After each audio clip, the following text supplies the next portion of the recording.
We've all heard it. It became hot. Lee became very wealthy. Lee Greenwood, he's fabulous, and I want to thank him. He's been with us from the beginning. A great guy, great talent. And Pennsylvania, you are really rocking. You got the big ones here. And David.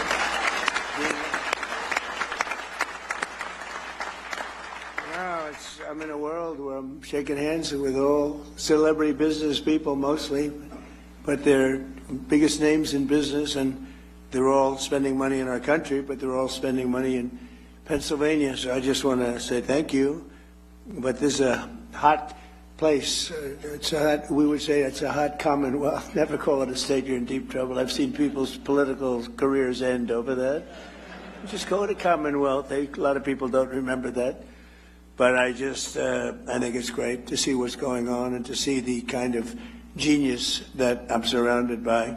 All of the people that I met backstage, but it's pure genius. I want to thank Senator David McCormick for organizing this extraordinary event. And I came to another one with you about a year ago, and that was a monster, but it wasn't like this one. This is even beyond. I was on energy, and it was very impressive, but this is something crazy what's going on. Outstanding work on behalf of the incredible people of Pennsylvania. You know, he followed me along the campaign trail, and he had a tough race. It was a tough race. A lot of people wouldn't have had the courage to do it. It takes guts to run for office. People don't know that. Only the people that never get there know it. But the fact that you did what you did it once, and you did it really well, but things didn't work out, and you did it a second time against actually a much tougher opponent. And it wasn't even close. So I think he's a great guy, great, spectacular guy with a great helper. Right?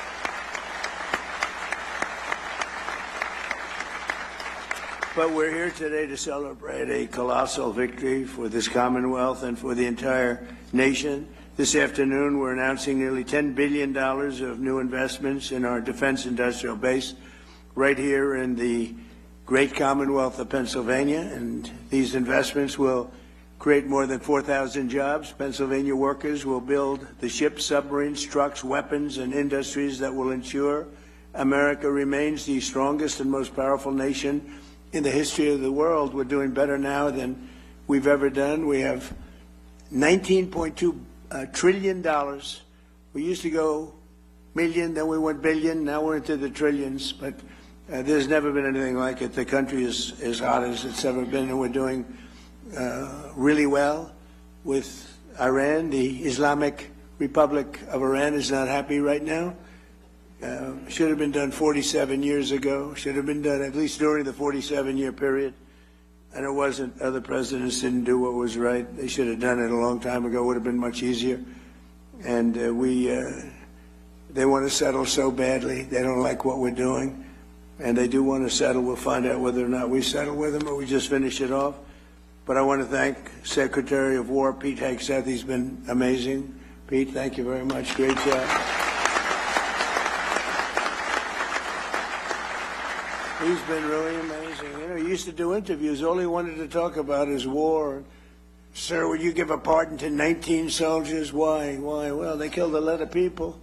They were trained to kill, and that's what they did. And I pardoned a lot of people. But they've all been well behaved, right? Okay, good. Otherwise, it'll be a big story. Trump shouldn't have let him go. But I'm blaming you, Pete, okay? But he was very successful, actually, on television. I think he probably hated it because he can't love anything more than what he's doing right now, and he's doing it incredibly well. So great job, Pete. Appreciate it. Small Business Administrator Kelly Loeffler. Kelly, wherever you may be. Thank you very much. She's great. Secretary of the Army Dan Driscoll, who's really out there with that beautiful smile. With that beautiful smile, but he's actually a killer. Look at that beautiful, nice face. Everything's so happy. He's a killer. Would you believe it? Those are the best kinds, actually. Commanding General of the Army, Trevor Bredenkamp. Trevor, thank you very much. And a couple of warriors in a different way, but they are great. Scott Perry and John Joyce, congressmen, and they are fantastic, and they've been my friends for a long time. Where are you? You've been my friends for a long time. They're tough cookies, and they want what's right for the country. Thanks as well to your amazing state treasurer, Stacey Garrity, who is running for governor, and I'm telling you, this guy Shapiro is totally overrated. I watched him the other night doing a speech, and he does not have what it takes. Maybe he'll win, and he's expected to win, but I hear things about Stacey, and I'm hearing some poll numbers that are very good, but Shapiro is, he doesn't have what it takes. Now, people think that's a horrible statement to make, but that's the way politics is. That's the way it is. I tell the truth. Attorney General David Sunday. David, thank you very much. Great job, I hear. And probably the most important person in the room is Senator McCormick's wife, Dina. I mean, I know Dina. Dina worked for me for 4 years. She worked for me. I know her almost as well as David. Hopefully not quite as well. But Dina has been, she's been amazing, and she's gotten a very nice position as the president of Meta, working with a very good guy. So a lot of good people, but one in particular. So good luck, and doing a fantastic job. Thank you. She was great. She worked in the administration first term, and she was fantastic. We also have a big name, a very big name, a very brilliant name. Somebody who's done, I guess, in the history, I'll make enemies when I say this, but I shouldn't because I think it's true. Jamie Dimon is maybe the greatest banker in this country in many, many decades. So, CEO of J.P. Morgan Chase. Thank you, Jamie. The president of General Dynamics, Danny Deep, and you know, they make the greatest submarine in the world. They just have to make them faster. Danny, will you please make them faster? That's true with all of the munitions people, actually. Faster. We need a little more speed. We have the best quality in the world, but we need a little more speed. The president of Hanwha Defense USA, Michael Coulter. Thank you, Michael. Out there. The president and total boss of Boeing, that's Kelly Ortberg, who's a terrific guy. I think he just gave me the award for being the salesman he started of the year. I said, that's not the year. Then he said, what about the decade? Nope, much more than that. So it's the salesman in the history of Boeing. I have sold more Boeing planes, over 1,000, and nobody comes close. You know what I got for that? Nothing. I get nothing. Now, if I was in the private sector, I'd say I want a piece of the company for that, right? But Kelly, you've done a great job. You're bringing it really back, and you're up to 44 planes now, or 44. They're producing the planes at a very rapid rate, and Kelly has done a tremendous job. President of Northrop Grumman, Kathy Warden, showed us a plane that I like a lot. President of Lockheed Martin, Jim Takelet. Jim, thank you very much. Thank you, Jim. Good job you're doing. President and COO of Blackstone, a friend of mine from the real estate wars. He was a brilliant guy. I always said, this guy's always there first. What's with him? John Gray. He's a real estate genius, and other geniuses.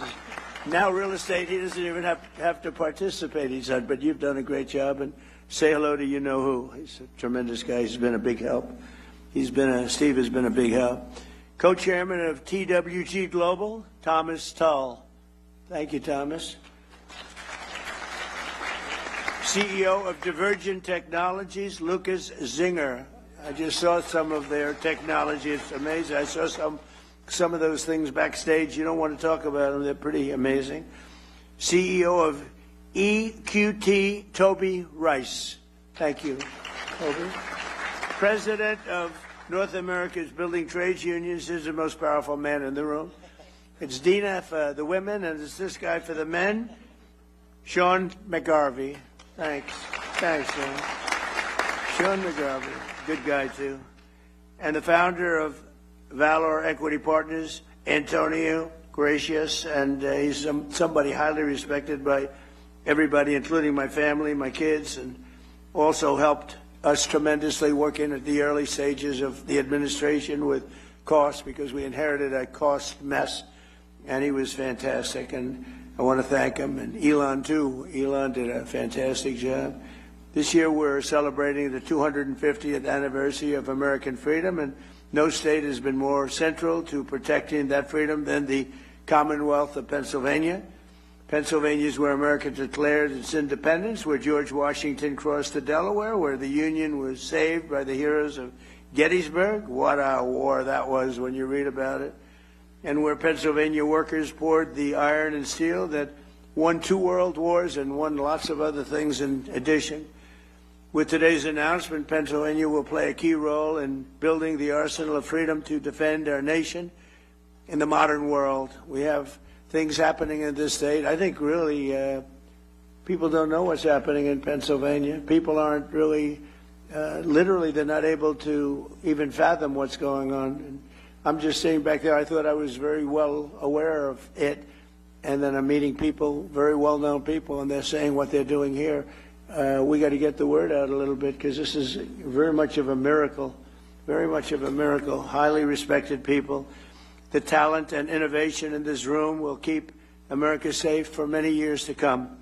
They are very advanced, the most advanced equipment anywhere in the world. Under the Trump administration, we've invested a record $1 trillion in the United States military, and next year, I'm proud to say, and Pete, we have to get moving on this, $1.5 trillion we're going up to. We need it. It's all made in the USA, so it's not, as Sean, it's not fully a cost. You know, it's cost. We got to take something, but it's called jobs. And when you think of it that way, but 1.5. I built the military in my first term, and I used it in my second term. And as you know, Venezuela was actually 48 minutes, but let's call it 1 day. And we paid for the cost of that war 50 times over, more than 50 times over already. And they've been great, the people from Venezuela. The leadership has been fantastic, and we're working with them, and the big oil companies are moving in. They've made more money for themselves in the last few months than they made in the history of the country. And it's just it's being properly run. They have oil. They have so much oil. You find the oil there, Pete, you just look down on the ground and you say, oh, that's oil. Just drill it.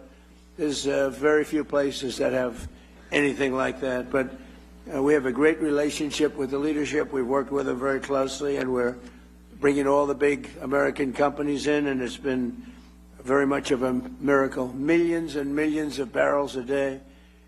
The spirit of our armed forces is the highest it's ever been, with every branch setting records for recruitment. And I will tell you, during the campaign, when I was running against Kamala, she had no clue, but Joe had no clue either. That's why they got him out of there. I had to run against 2 people. Everyone else runs against 1 person. You do well. Joe wasn't doing too well. He was down like 28 points. So they said, let's replace him. That's like replacing a fighter. You're doing great against the guy. I said, let's put somebody else in. Fortunately, she wasn't much better than he was. And somebody said she's leading in the polls. That's not possible. But if she is, that's fine. You know, you got to go out. You got to win. But what's happened with the election, this was an amazing election. Think of it. We won every swing state. We won the popular vote by a lot.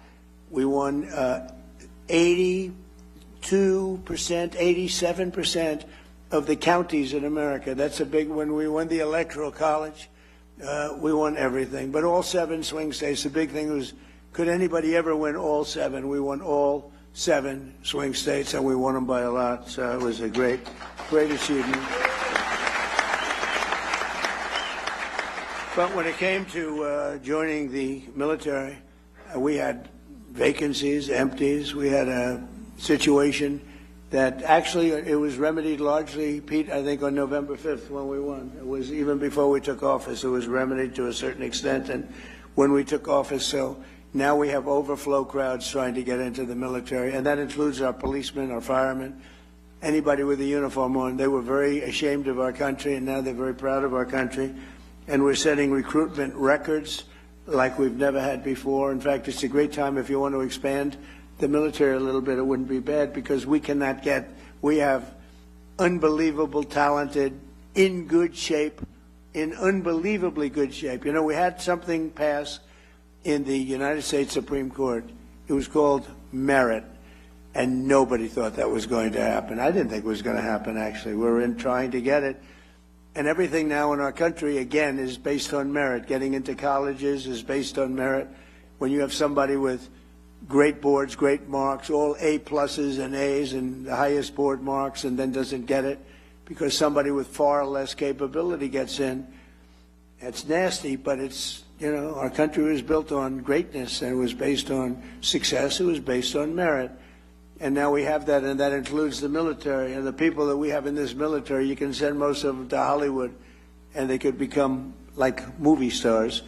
They are unbelievable, and you saw that in Venezuela. I met them backstage, and these are people that are, it's a whole different ball game. So I just want to thank everybody. That was a decision, that was a tough decision to make, and it took courage to make that decision. Nobody thought that was going to be made, but they gave us back our beautiful merit system, and now the best people get into the best positions, they get into the best schools, they get into the military. We actually have strong people going into the military now as opposed to people that aren't strong or that shouldn't be there. And it's like, I call it central casting. Washington, D.C., we're using the military in there, and our crime rate's down 92%, and it's gone from an unsafe city to one of the safest cities, the capital, one of the safest cities anywhere in the country. Restaurants are booming. The restaurants were all closing. People were afraid to go to a restaurant. We took out over 5,000 criminals. We got them out of here. We got them, sent them back to their country. Many of them came through the Biden open borders, which was insanity. We got them out of this country, and we did a real job in Washington, D.C., and I will say Memphis is a similar kind of a thing, a little bit. We started it a little bit later, but they're down in crime 78%, and New Orleans, Louisiana, the governor called me up, Jeff Landry, great guy. He called me and he said, we have a problem. We have the Mardi Gras coming up, and this place is loaded up with crime. And we sent in the National Guard and others, and it was the safest, that is on record, the safest Mardi Gras on record. They've never had anything like it. He called me two days later. He said, I've never seen anything like it. It's a terrible expression. He said, nobody was killed. Well, that doesn't sound so good to say, frankly, in one way, but in another way, many people would be killed during Mardi Gras consistently, and now it was the safest they've had, he said, in 67 years, so it's pretty good. But we're going out for the $1.5 trillion this year, and I think we're going to be able to get it. And we're going to get it because we have so much money coming in. The tariffs have made this country so rich, and they've made this country so competitive. In order to not pay tariffs, people are coming out and they're leaving Mexico, and they're leaving. In fact, it was just announced that Toyota is leaving Mexico. Toyota is going to build one of the largest plants in the world, car plants in the world, in Texas. But many, many companies, they left us and they went to Mexico, Canada, Japan, Germany. They went all over the place, South Korea. They're all pouring back. The car plants, the AI plants, are all coming back. If they don't, they have to pay taxes. The chips, we had this ridiculous CHIPS Act where you give billions of dollars to a company and they didn't even know what the hell to do with it. You give them billions of dollars, they say they're going to build. Nobody knew what to do with it. And, of course, the standards were so high. If you weren't transgender, as an example, you didn't qualify. So they get the money, they'd look all over for transgender people to run the company, large portions. They couldn't find them. They weren't into the chip-making business, I guess, right? They had other things on their mind. But this was the Biden fools, those idiots that almost destroyed our country. But we're also reasserting the fundamental truth: to be a strong nation, you must be a manufacturing nation, manufacturing jobs. When you see these plants start to open, so we're building now at a record that we've never even, I don't think any country's ever approached this record. Again, we have $19.2 trillion being invested, and there's never been anything like it. You go back years and years, and it's China had the record with $3 trillion, and we're at $19.2 trillion. There's never been anything like it. These are going to be starting to open in 6 or 7 months. I mean, it's unfair because, you know, whoever the next president is going to be sitting up here someday and say, what a great job I did. What a great job. I did the greatest job, Jamie. He's going to be talking about what a brilliant president he is. And I'll be home and I'll be saying that, son, like, because we did the job. We did the job, and we're clearing every obstacle to building the defense industrial base. And so many people, I was shaking hands backstage, they just came up and they said, we couldn't even function 2 years ago in this country. We couldn't get anything built. We couldn't get approvals. We couldn't do anything. And now we cannot imagine the change. They said 5 or 6 of the people building defense-oriented things, they said, we have no idea how this has happened to this extent. He said, we look forward to going to work. We get our approvals fast. We came up with a concept like on AI and other things that are big. Rather than going to our old, very old and fragile grid, we maintain it, but it's old and not up to date. It was let go by a lot of people that were in my position. They shouldn't have done that. But I came up with the idea to let them build their own power plant. So they're building their own power plant. So, you know, people would complain about the grid, but actually they're giving their excess electricity back into the grid. It's a phenomenal thing. But they're coming up with power. They're doing their own. They're really becoming a utility. They're becoming, actually, in addition to AI, they're also becoming utility. And they're building some of the greatest power plants anyone has ever seen. We don't want wind because it's terrible. Doesn't work. These countries that go to wind, you lose your way, you go out of business. Look at what's happening in the United Kingdom. Wind all over the place. Doesn't work. Too expensive. Everything's made in China. And remember, you have to replace them after 8 or 9 years. You know, it's wonderful if they were there, but you got to replace them all the time because they wear out. The salt water kills them. It's ridiculous. And we have the oil and gas. We have a number of people back there with the nuclear. Nuclear is hot. It's become safe.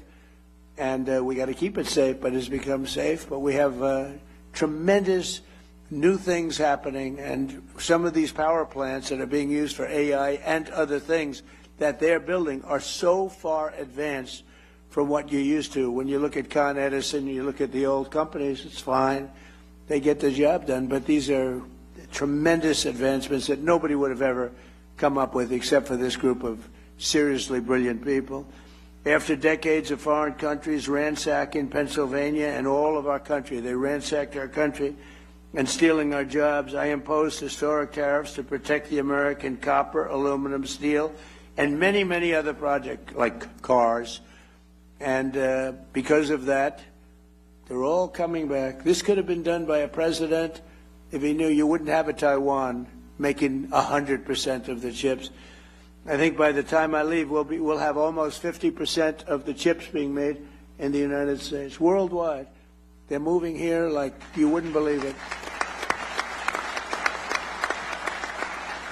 With no investment. I'm not giving people billions of dollars. I'm not saying to some chip company, here's $30 billion. Good luck in finding a site.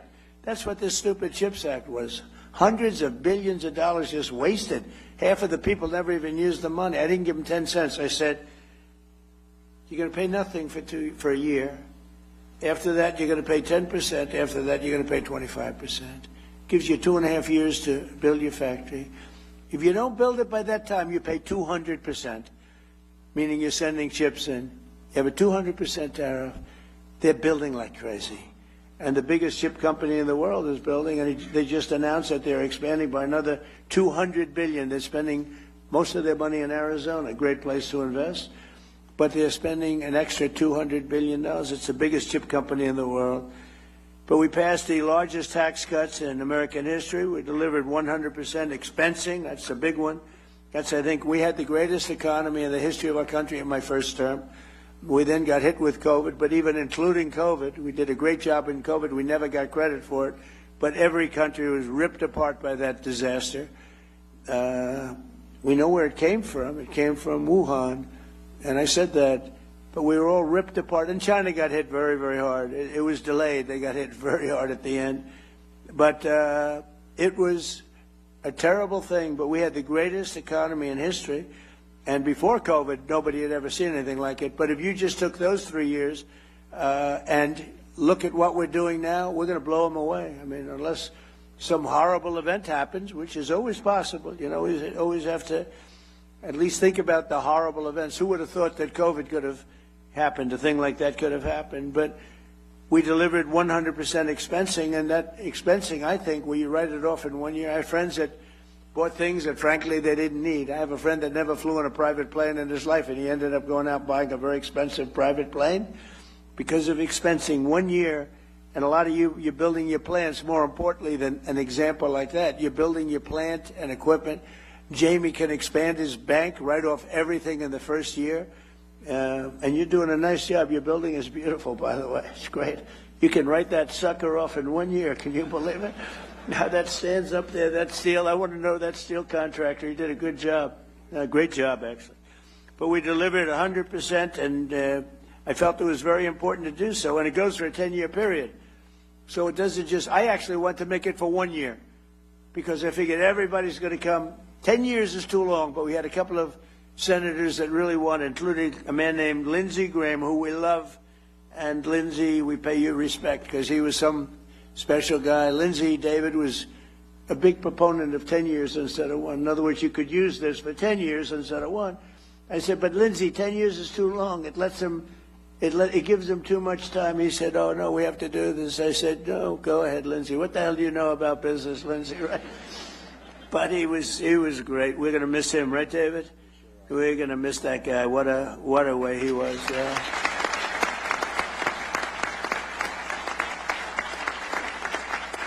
You know, he's a guy, I'm just thinking, he's a guy that some people you don't appreciate until they're not here, right? And you just saw all the quality that he had. He got things done. He could even deal with Democrats. If I needed a Democrat, I could go to Lindsey, and Lindsey would take him out and wine him and dine him and say, I got him for you, right? There aren't too many people could do that. David and I know it very well. But the expensing was so important. I think it's really what led to the tremendous success, because we had it in the first year and in the first administration. And I think that was what led to the single most important thing, I think, in terms of investment was the 1 year expensing. I think people were building, sometimes maybe they shouldn't have been, but they were building at levels, and then it caught up. We passed the largest regulation cuts in American history by far, and we unleashed American energy, including Pennsylvania oil, gas, and clean, beautiful coal. We're back in the coal business. We have so much technology and changes have been made in coal. And in the Trump administration, you're not allowed to use the word coal without preceding it by the words clean, beautiful. And Chris Wright, who you know so well, and Doug Burgum, they've been a fantastic team. And they were making a speech.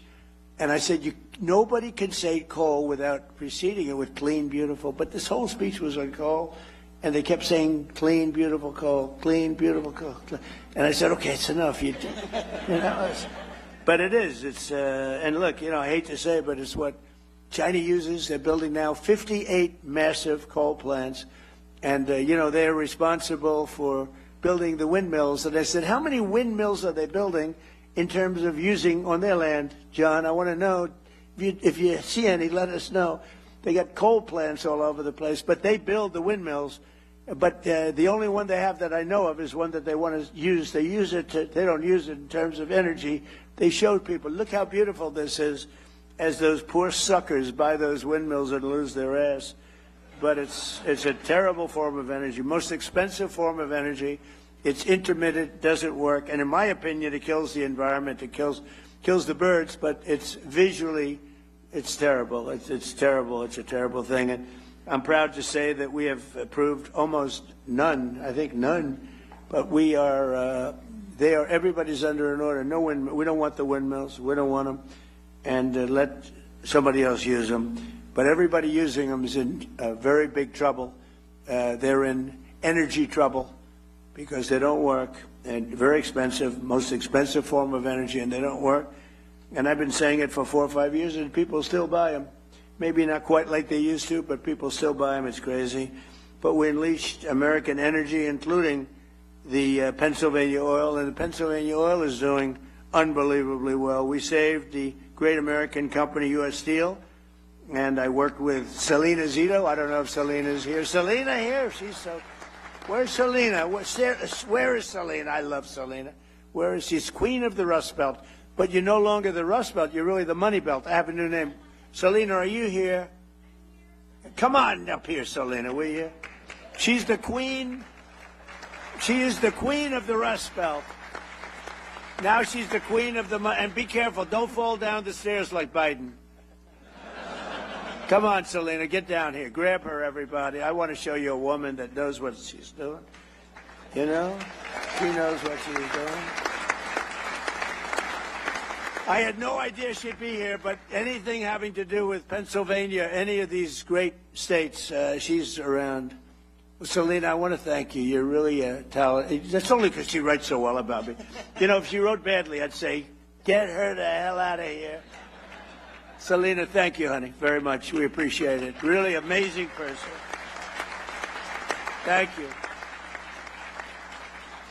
No, she loved this area. She loved the people, and she saw it going to hell.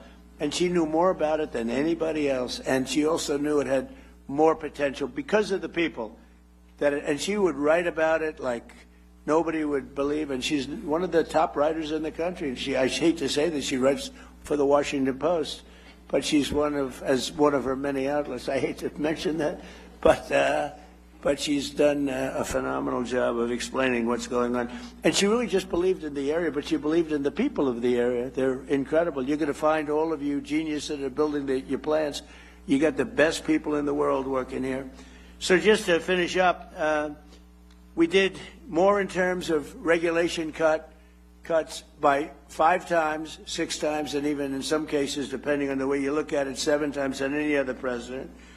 We delivered no tax on tips, no tax on overtime, and no tax on Social Security. And we're building a beautiful military complex and a ballroom combination at the White House, and they were working on Saturday and Sunday, partially Sunday. And I went and visited a couple of hundred men that were working round the clock. It was Saturday night, late, very late, 11 o'clock in the evening. And I said, you're so lucky I'm president because there's no tax on overtime. Think of it. They're making a lot of money, and there's no tax on overtime. But there's no tax on tips, no tax on Social Security, and that's been good. And the other thing we did, which seems simple but never done before, when you buy an automobile, some people have to pay, and they have to go and borrow money from a bank. You're allowed to deduct the interest payment from your income taxes, and that's a big deal, but only if the car is made in America. So that's been great. So all of these things have added up to a level that we're booming. The country is booming, and we'll have Iran defeated soon. They'll be defeated very soon.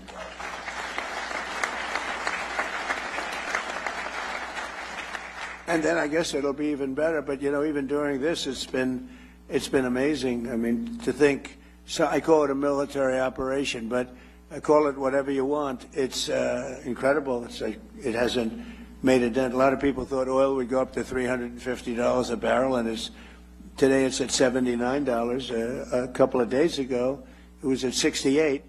It went up a little bit because I had to take tough action because they did not obey what they're supposed to obey. I mean, they just didn't do it. So we took a little action, but it'll all, when that settles down, I think you're going to have $55 oil, which is all great for what you're doing, maybe less than that. But this year alone, we've added 18,000 new manufacturing jobs, and that number could go up by 10 and 15 times as these factories begin to open, including, remember Obama used to say, you'll never have another manufacturing job in the United States. Can you imagine? And these are the best jobs. These are the highest paying jobs. They're the best jobs. He used to say it all the time. People would say, oh, that's so bad you talk about him that way, but he did a bad job. And he was very bad on Iran because he basically gave them the money. He made what a horrible deal. He went away from Israel and he went to Iran. And that's part of the reason that we're stuck with this whole situation. But including more than 3,000 new manufacturing jobs right here in the Commonwealth, and the number will go up many times that over the next couple of years. And less than 2 years ago, we were a dead country. I say it all the time. King of Saudi Arabia told me, I was with him 2 years ago, he said, you know, it's amazing. Just a little while ago, you were a dead country, and now you're the hottest country anywhere in the world. Every leader, I just got back from NATO, every leader said the same thing. You're the hottest country anywhere in the world. And they treated me like that. They're not treating me. They're treating me because of the country. We're the hottest country anywhere in the world. And a year ago, 2 years ago, we were a dead country. It was an embarrassment. So now, with all of that being said, just yesterday it was announced that inflation saw the largest monthly decline in 6 years. Can you imagine that? 6 years. So we inherited the highest inflation in the history of our country, and it was really amazing. You know, we inherited it, and then I had my first news conference the day after I took office, and they said, affordability, affordability. They go, that's a fake word that they use. They caused the affordability problem. It's called high prices. They came up with this word. They're good at coming up with words, but we came up with a good word too. They're Democrats, dumb. You take the B out. Most people don't know that dumb has a B, okay? But the U replaces the E, and you have a Democrat, and I just don't understand, because their policy is so dumb, what they've done to this country and what they will do to the country. If we don't win the midterms or win the election, everything that I'm talking about, you can just write it off, because it'll revert back to open borders. It'll revert back to ridiculous high interest rates. And again, we should have the lowest interest rate of any country anywhere in the world, because we make them all sing. But since I took office, defense investments in Pennsylvania are up by nearly 25% compared to crooked Joe Biden. And today we're adding $10 billion, and I think the number is going to end up being about $19 or $20 billion. And we'll be building 2 massive national security multi-mission vessels at the beautiful and historic Philadelphia shipyard. I met all the guys doing this, worth up to $1.5 billion, and it's a purchase of lots of vessels. We're going to have a lot of vessels being made there. We're also thinking about doing some purchases outside of companies that come here and build. They have to reteach us. You know, we used to make a ship a day, and now we're a laggard in that department. We do lots of great things, but we're a laggard there. And a lot of our shipyards were sold for real estate projects on the water. I bought one, actually. It was quite nicely located. But I didn't know I'd be president. If I knew I'd be president, I wouldn't have done it. I said I'd rather have a shipyard, right? But it worked out okay. You know, they had the best locations. A lot of those locations were sold. And we have to build our Navy, Pete, right? We got to get it going. So we're going to probably look at some of these companies that are coming in from South Korea and other places, and they're working with us on ships. And we're going to also buy some ships that are made outside of the area. And we're going to have we need a lot of ships for our Navy, a lot of ships, despite the fact we have the greatest Navy in the world, but our ships are getting older. And we really got out of that business. We built an aircraft carrier for $19 billion, which is crazy. The price is crazy. It started off I came in, one of the first things I went to see was the Ford aircraft carrier. It was way over budget. And it had things on it that you didn't need, like it had magnets to lift up the elevators with 10 and 12 planes on them. Think of it. It had all sorts of modern day things that were all, instead of using steam for the catapults, they used electric. Let's have an electric catapult. And so when I went to the ship, because I came into office and the ship was way over budget, built in Newport News, unfortunately, it was way over budget. It was going to cost $3 billion. It was up to like 18, 19. It was terrible. And I said, I want to meet the catapulter. And a man came over along with 4 of his assistants. And I said, what's better, electric catapult or steam? He's been there for 25 years. He said, steam is better, sir. We can fix it with a hammer and a blowtorch. When the electric goes bad, I have to send to MIT to get geniuses over here. I said, steam is better. Yes, sir, it's better. So why did they do electric? Because you can have the catapult go like this, but you can't put planes on it, sir. It takes you 39 seconds. By the time the 39 seconds is up, you have a full head of steam. And I love breathing that steam, sir. That's the cleanest air you've ever seen. But I said, so you're saying we spent billions of dollars extra to build electric catapults instead of using... And I said, what else do you hear? He said, the elevators are no good, sir. They're lifted up by magnets. So here's my deal. I said, when Caterpillar tractor, and I watch more tractors than any human being on earth, rip rock, right through rock. It's all hydraulic. So I said, when Caterpillar goes into the business of using magnets to lift up their little blades, when they go in and when they go away from hydraulic, I'll tell you what, I'm going to do something. I'm going to start using magnets, but we don't want to use them. So we're not letting Pete, We're not letting any more ships be built with the ridiculous, the billions of dollars more they spent on electric catapults, and they're not good. They're not nearly as good, too complex. And by the way, we had to call the ship in twice because their catapults didn't work, and I predicted that was true. And the same thing with the magnetic elevators. We want them to be made hydraulic, which it can be hit by lightning, it can be hit by anything. When a little water touches the magnets, it doesn't work anymore. And you're in the Atlantic Ocean with waves that are 60 feet high, and the Pacific Ocean with waves that are 70 feet high, and they're talking about magnets. It makes you want to get sick. I actually called in the architect of the ship, and I said, have you designed a ship before? Well, I haven't spent a lot of time on that, sir. No. Even the cab, you know, the tower, they have it in the back instead of in the middle. It's supposed to be in the middle where you have more room. I said, why'd you move there? Well, we thought it was very good. Why did you do it? And why is the ammunition under where the admiral is, the tower? They have the tower, and they have the ammunition under the tower. I say, if I'm the enemy, I know where I'm aiming. These people, and the thing costs like $20 billion. It's ridiculous. All right, so we're changing all of that, right, Peter? You'll be fired so fast if you don't.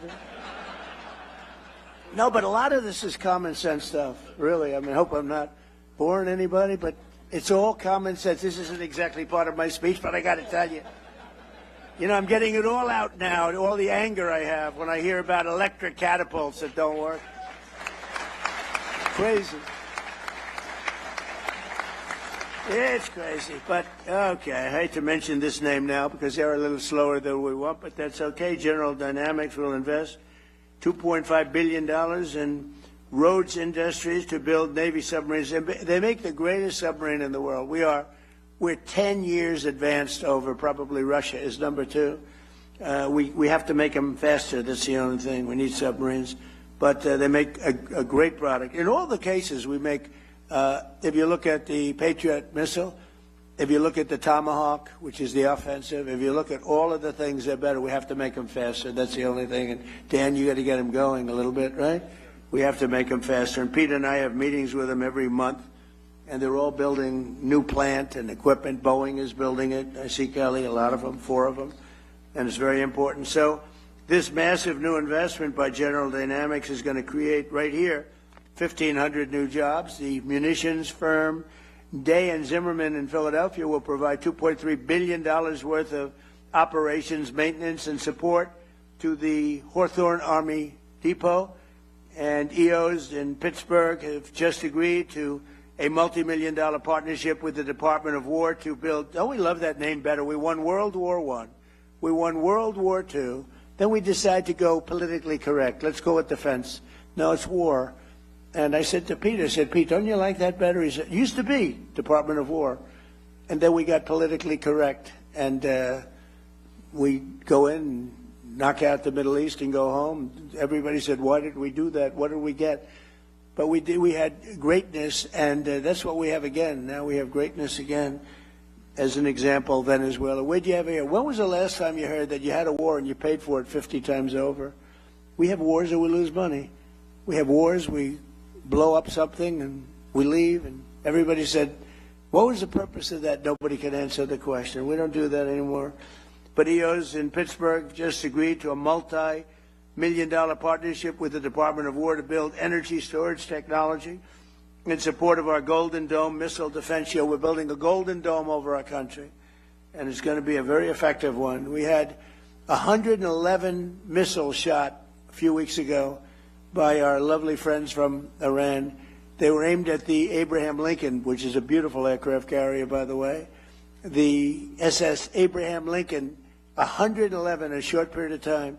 Out of the 111 missiles shot, 111 missiles were knocked into the sea easily. Think of that.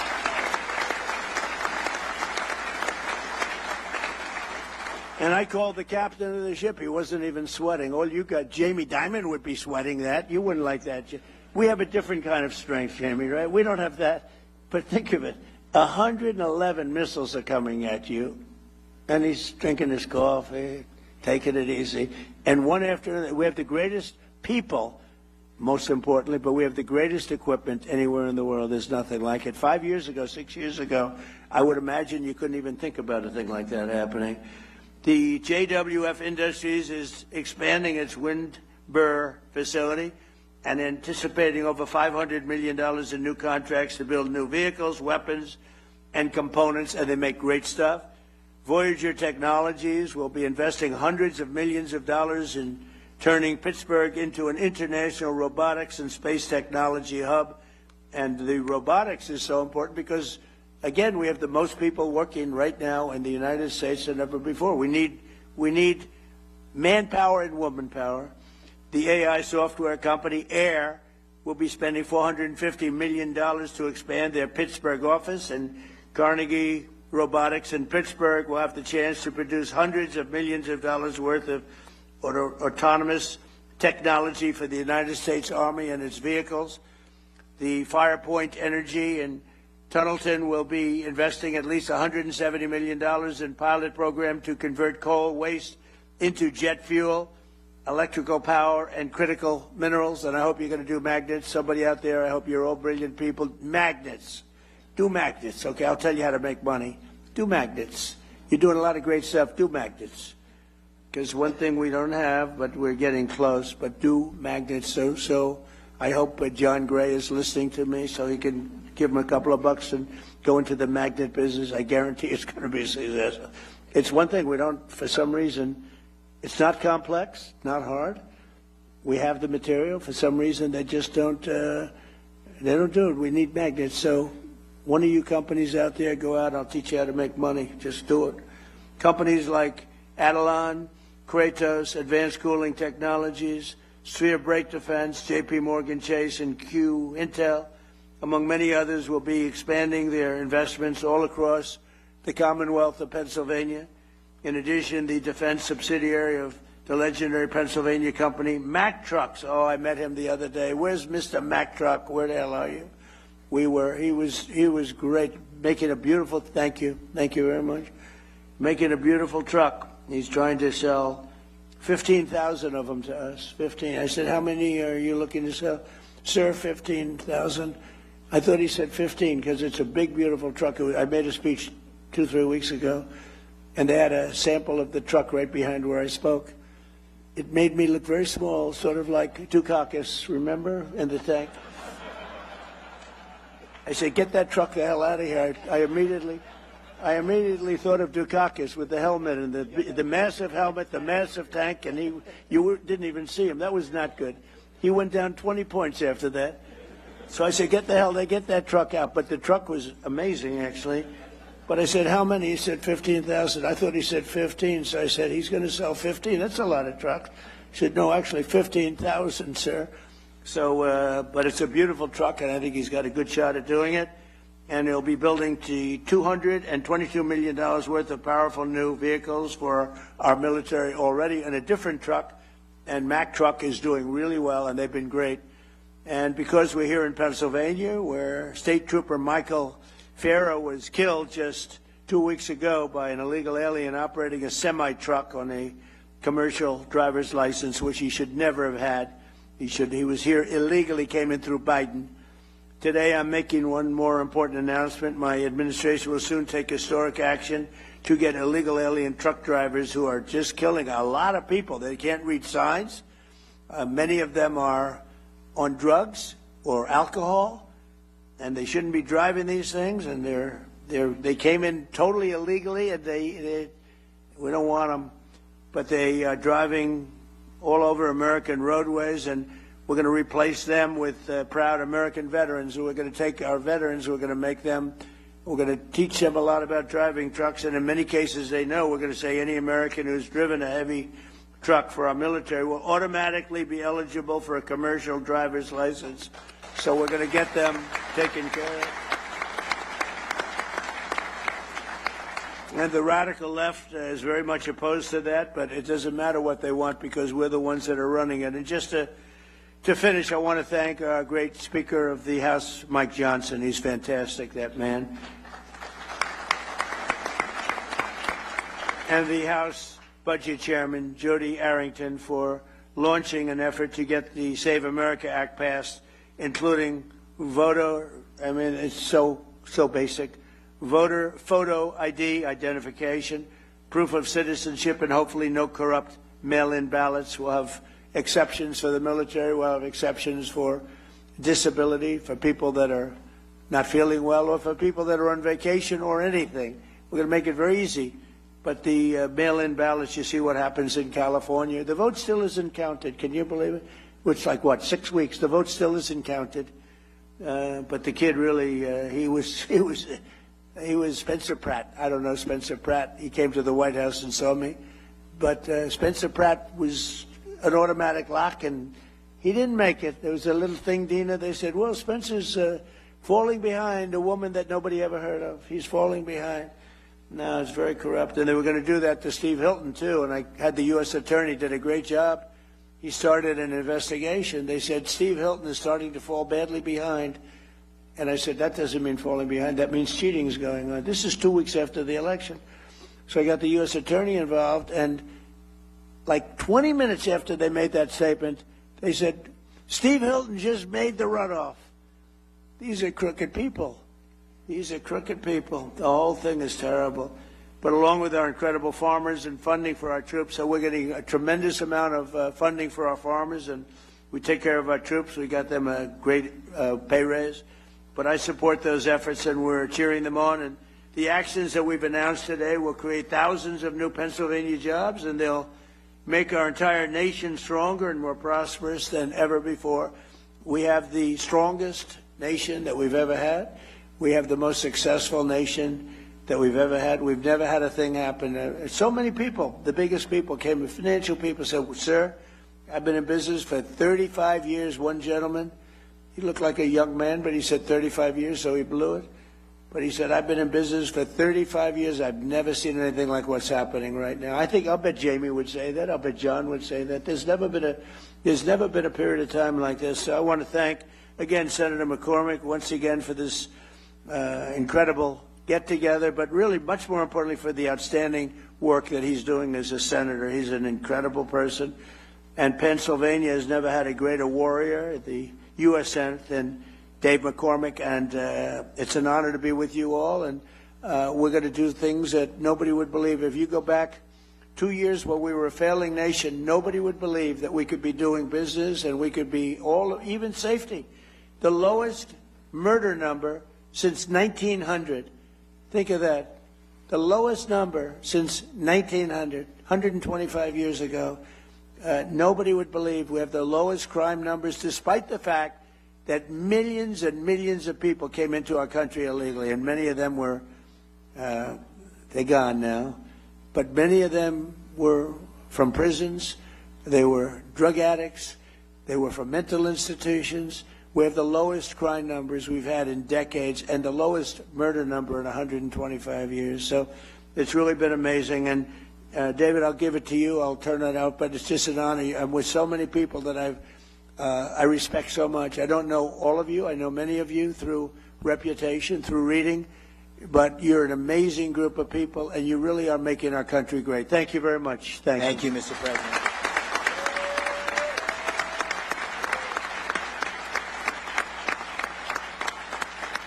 Thank you. Thank you, sir. We are so honored to have you here. I know you've got a special love for Pennsylvania, and Pennsylvania has a special love for you. And this is all about your vision of peace through strength. And what's happening here at this summit is really all the people we need in the room, the prime contractors, the energy leaders, the emergent technologies, the leaders in labor, the leaders in finance, all the team that needs to be in place to implement your vision. So if it's all right with you, what I'd like to do is turn to the Secretary of War, let him make some remarks, and then draw in some of the business leaders we have here. And I'll say the one little story is when I was on the campaign trail with the President, one time I walked off the stage and he said, you know what I like about you? He said, you don't talk too much. He said, you don't go on and on. There was somebody else there, I won't say who it was, he goes, going on and on. He goes, keep it short. And so we'll all keep it short. Thank you, Mr. President.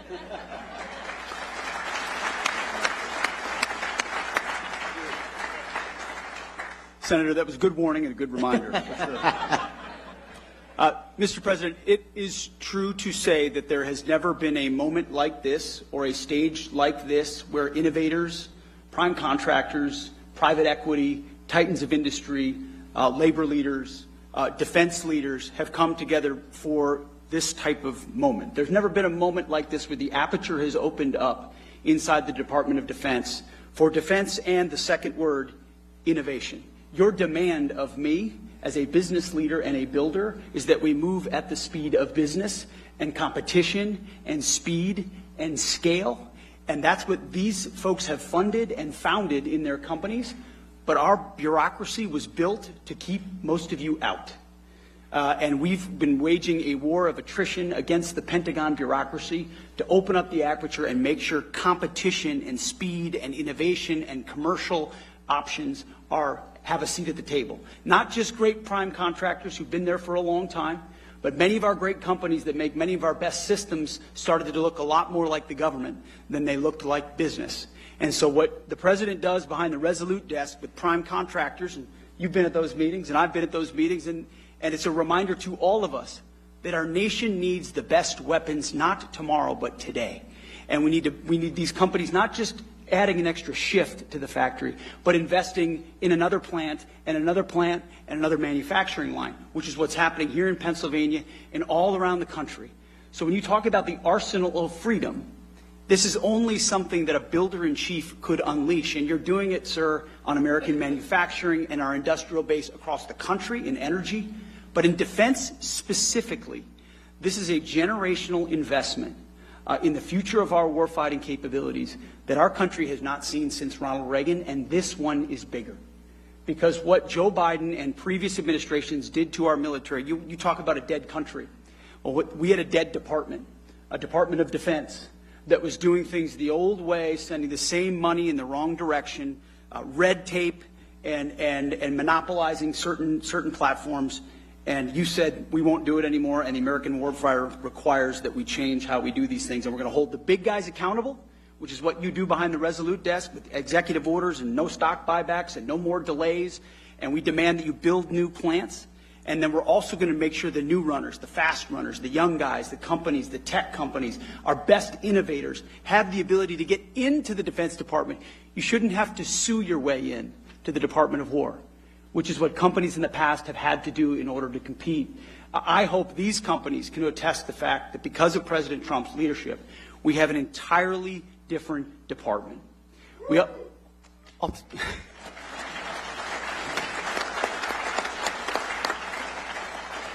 And it's important because we're at an entirely different moment. Not only do we have near-peer adversaries with historic military buildups, but we're at a step-change moment. AI and frontier models, autonomy, quantum, space, hypersonics, you name it. If you're ahead now and you get ahead of the game, you're going to be way ahead. If you fall behind now, you fall even further behind. The have-nots and the haves, that gap is widening. President Trump sees the moment and is investing in it in our department, but across government, to make sure the 21st century is an American century. But he's demanding that we do it differently. We do it in a fiscally responsible way. We audit our department. We ensure that the money that we ask for is well spent. So we've got a different department, a different moment, and thank God we have a different president who rebuilt the military once. He's doing it again and is willing to make a historic investment, $1.5 trillion investment in the War Department to ensure that we outcompete, without question, every other nation on planet Earth, so that things like Venezuela can continue to be done to reestablish deterrence around the world. But that next midnight hammer that's required 10, 20 years down the road is because of the F-47 and the B-21 and the autonomy and the carriers that this president will build because of this historic investment. The Golden Dome that protects our country, the AI that allows us to target faster. This investment will fundamentally change the battlefield, keep the American people safe now and into the future, and it would not happen with Donald Trump. Mr. President, thank you very much.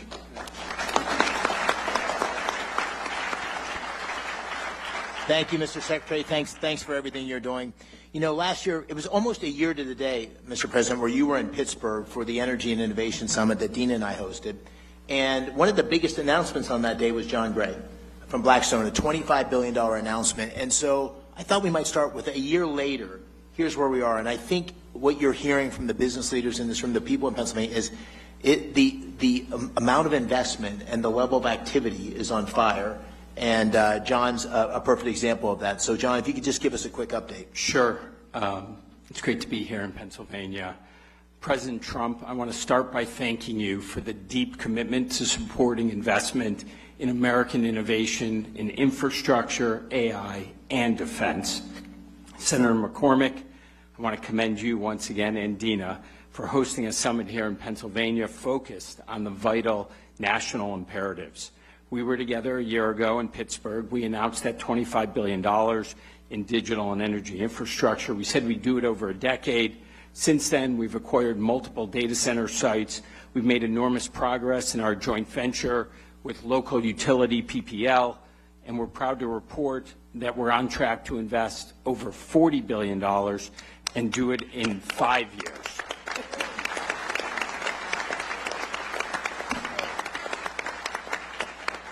$50 higher, 50% less time, not bad.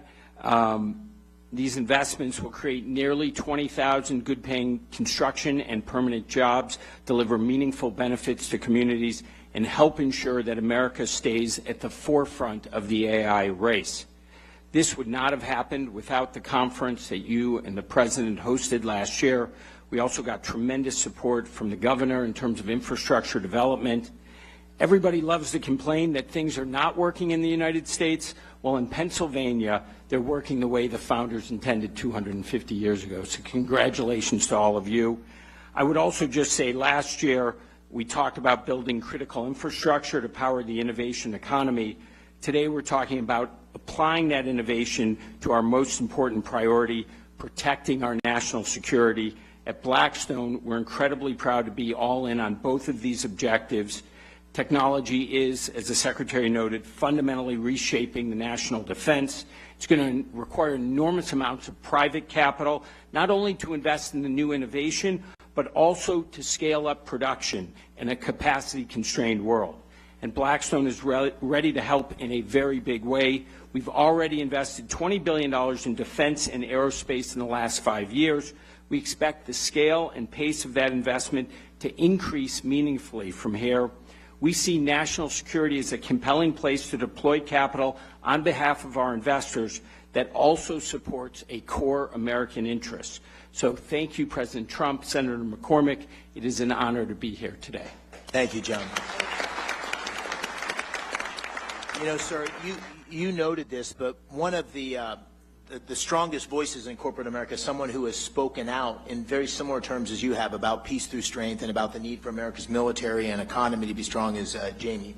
And Jamie's really taken this on. He's written extensively about it and made this a priority for J.P. Morgan in terms of national defense and resilience. So, Jamie, I wanted to just call on you and ask you to describe why you think this is such a priority and how the things we're doing here and the President's agenda is supporting that. So thank you. Mr. President, Mr. Secretary, Senator, there's nothing more important for our country, and in fact don't think it's an exaggeration to say for the whole free and democratic world, that America maintain the preeminent military supported directly by the preeminent economy of the world. It's none too soon. We got behind, but God knows this is now, you guys have ignited the American dream, and you've ignited security and resiliency.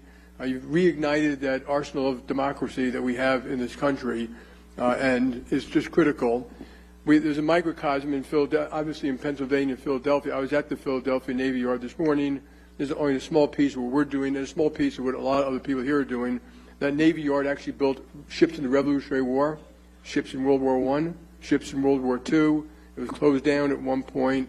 But the local government and the federal government have reopened it up.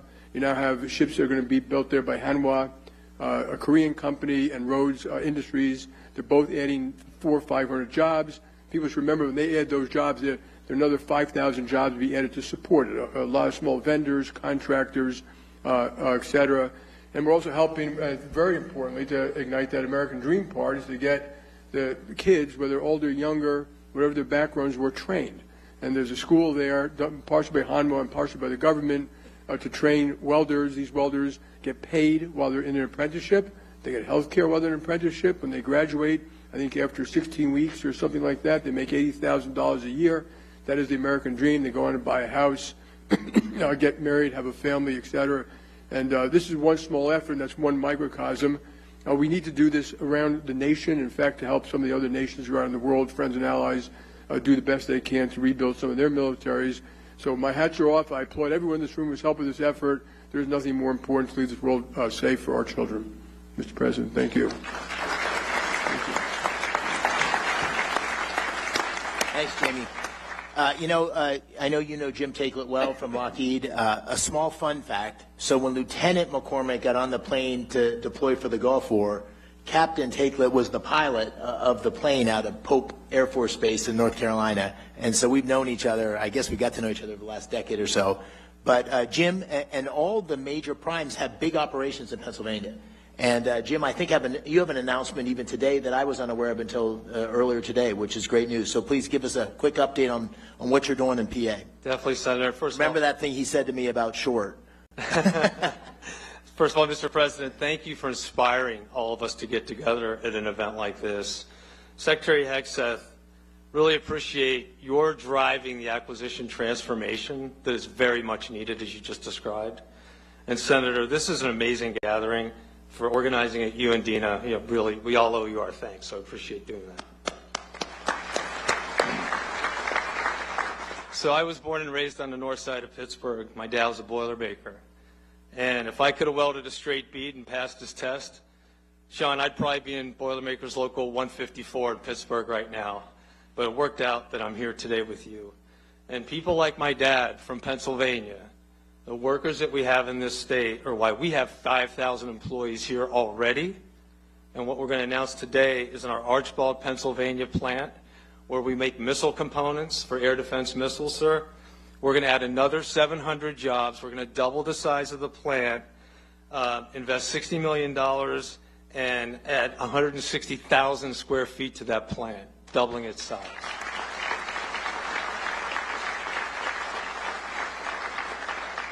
And that's on top of $300 million we just completed investing in our Valley Forge operation, which does strategic missile reentry, among other things. And you know, Mr. President, that we're going to invest upwards of $9 billion in the next 3 years at 20 different sites. Looking forward to showing you some of those plans when you have time. And we are going to continue to build with you and with the Secretary the arsenal of democracy, and Pennsylvania will be ground zero for that effort. Thanks, Senator. Thank you. And just real quickly, I'll keep us going. Danny Deep from General Dynamics. Danny is the president, and I had a chance to tour that 155 facility in Scranton, and you've got assets across Pennsylvania, another huge employer. Just give us a quick update on what's going on in Pennsylvania and how you see the future expanding based on what's the president's policies that have been put in place. Thank you, Senator. Secretary, Mr. President, thank you for your leadership here at home and abroad. It is inspiring. So here in Pennsylvania, when you talk about manufacturing muscle, this is really where we have a lot of muscle. 1,100 suppliers, 8 facilities around the Great Commonwealth. Over the last number of years, we've expanded artillery production by 4x. And over the next several years, we'll see it continue to grow. You mentioned Rhodes Industries in that $2.5 billion award. Let me give you a little bit on Rhodes Industries because it's a great story. This is a multi-generation company with family ownership, and they keep their promises. And now they have 10 years to look forward and add resources. Their workforce will increase by 5x. And they're expanding, and we're doing that all over the state with all of these 1,100 suppliers.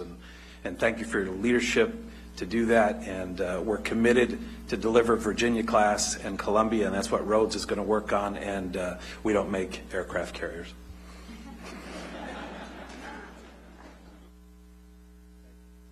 Thank you, Danny. You know, your administration has been very active. The Secretary of the Navy, your Transportation Secretary in the Philadelphia shipyard. What is happening there is magical, and we have Michael Calder here as the CEO of that U.S. operation. But it is with Hanwha's oversight and leadership, we are bringing next generation shipbuilding back to the United States, and it's incredibly exciting. Maybe just give us a quick update on that, Michael. Thank you, Senator. President Trump, I want to start by saying thank you to you and your administration for your leadership on revitalizing the defense industrial base and in revitalizing shipbuilding in the United States. Mr. Secretary, I've been in aerospace and defense industry for decades. This is the most business-friendly, industry-friendly administration we have ever seen. The access, the dialogue between the Pentagon and all of my colleagues in industry is like nothing we've ever seen. We greatly appreciate it. Because of that access, the President's leadership, and the demand signal, Mr. President, that you have sent on defense budget, we now have an environment that Senator McCormick has been able to pull together here where we have defense industry leaning forward, we have private sector, private capital leaning forward. Mr. President, your leadership has led to all of that. We're very grateful for the opportunity to build the radar ships that you announced today. They will be a central part of the defending the homeland from the missile threats that you have also made a priority. As you mentioned, sir, our shipyard in Korea puts out about one ship a week. We have a plan to bring that capability to Philadelphia. You know this better than anybody, Mr. President, but ships win battles, shipyards win wars. And we are going to recreate what has been great in Philadelphia. Philadelphia, home to the nation, home to the Navy, home to naval shipbuilding with the first frigate. It is going to be the home to make American shipbuilding great again, and we're very glad to be part of that, sir. Thank you. Thank you, Michael. And was I right? One ship a year 2 years ago, and the goal was to get to 20 ships a year? Think of it, 1 ship a year to 20 ships a year. That's the path that's happening because of the policies, the emphasis on shipbuilding. We're still not where we need to be, but a huge, huge step forward. You know, this whole summit also, Mr. President, we have the defense primes here, but we have a lot of emergent technologies. There's 130 booths up here, Pennsylvania companies, AI, drones. It's incredible what we're seeing. And there's all sorts of capital coming into these emergent technologies in the defense tech space. And we have at the table here 2 of the really most successful investors in defense tech. So I'd like to ask them both to comment on that, because our future, as the Secretary said, is not just doubling down on the existing primes, although they play an incredibly important role. It's bringing in new entrants and new technologies and disruptors. And that's what we need for the future. So Antonio Gracias, who you know well, has been extremely successful in this space. Maybe you could give us a thought, Antonio, and then I'll turn to Thomas Toll. Thank you, Dave. I appreciate it very much, and thank you, Dave, for inviting me. Mr. President, it's been extraordinary. You know, I've been working in manufacturing defense tech actually since the mid-90s, and there's never been an environment like this. You're right, Secretary Hegseth, never. We have 5 companies here today, Anduril, Saronic, Hadrian, General Matter. We are literally seeing an environment and change at the DOW that is allowing these companies to accelerate and unleashing American entrepreneurship in the defense area. It's truly extraordinary, and I want to thank you. We needed it as a country for revitalization. We also need to defend ourselves. I think about my own children. If they're fighting a war, what they want to have, that's how we decide to invest in, and clearly we want this technology. Thank you. We're very grateful. Thank you. Thank you, Antonio. Thomas? I live here in Pennsylvania, and the atmosphere that you've created, sir, under your leadership, Secretary Hegseth, Senator McCormick, we've invested billions of dollars in defense tech because we know that we need it. We know that we have to, we live in a dangerous world, and we have to defend that, and we have to be leaders. We've invested in companies like Gecko Robotics here in Pittsburgh, and without the change that you're causing, these things aren't possible. So I just want to say thank you very much, and it's going to make a massive difference for the next 20 years.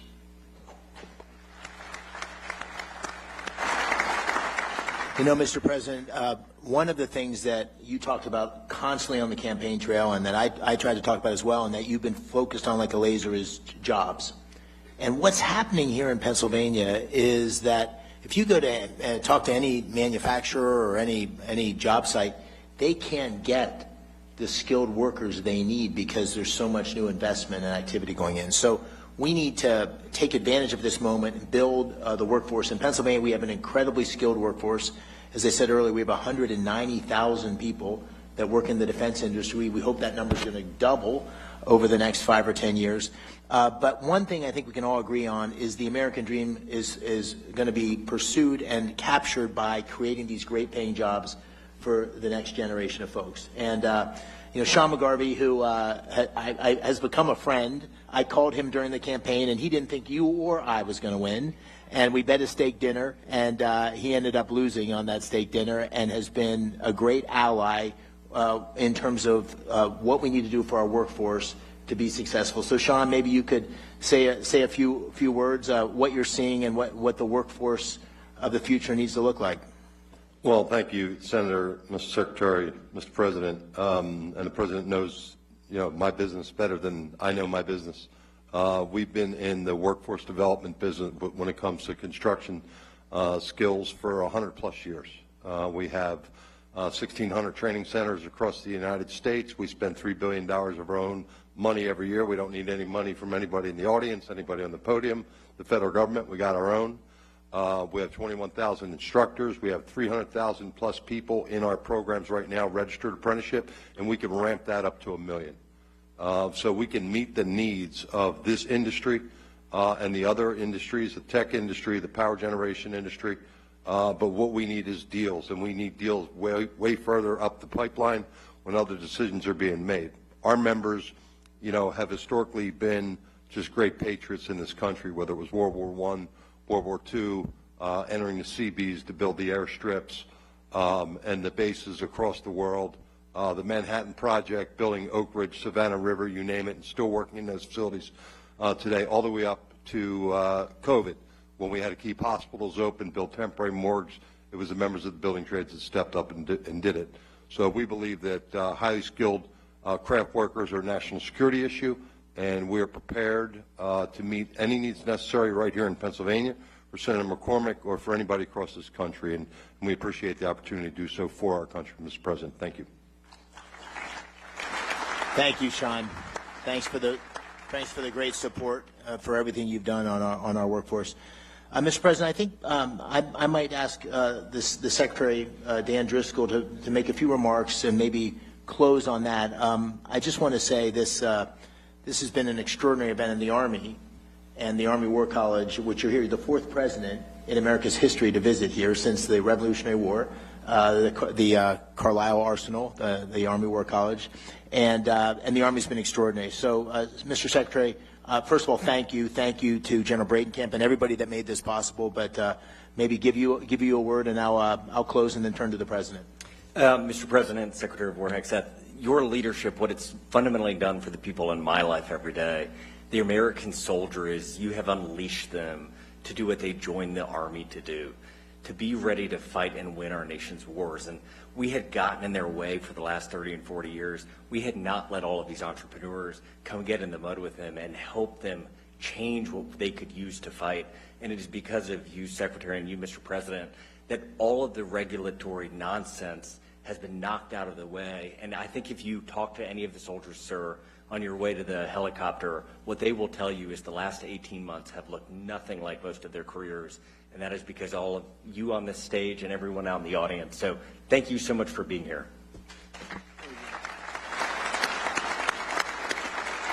Mr. President, just let me close with the following remarks. I think we're in the middle of an enormous transformation in America that's being led as a result or taking place as a result of your leadership. The defense industrial base, making sure our military is ready to take on these many challenges we see and evolves in a way that's able to ensure that we are going to remain the greatest military in the world. Under your leadership, that's happening. So thank you for that. On a personal note, I want to thank you for coming to Pennsylvania. I know it's hard with your amazing schedule, and you've done this twice. You did it last year, you did it this year. It is a catalyst for action. It's making huge things happen in Pennsylvania. Dean and I are so grateful that you're willing to do this for Pennsylvania and for our country. So thank you. We're eternally grateful, and we really appreciate your leadership.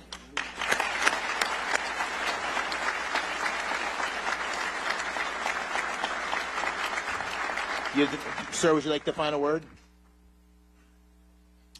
Well, I just want to say thank you all very much. This is an honor that I won't forget, and I appreciate your saying I've been here twice, which is pretty much maxed out once a year, but I'll be here again next year for you. Thank you. Thank you. Very much. Ladies and gentlemen, the 45th and 47th President of the United States, thank you.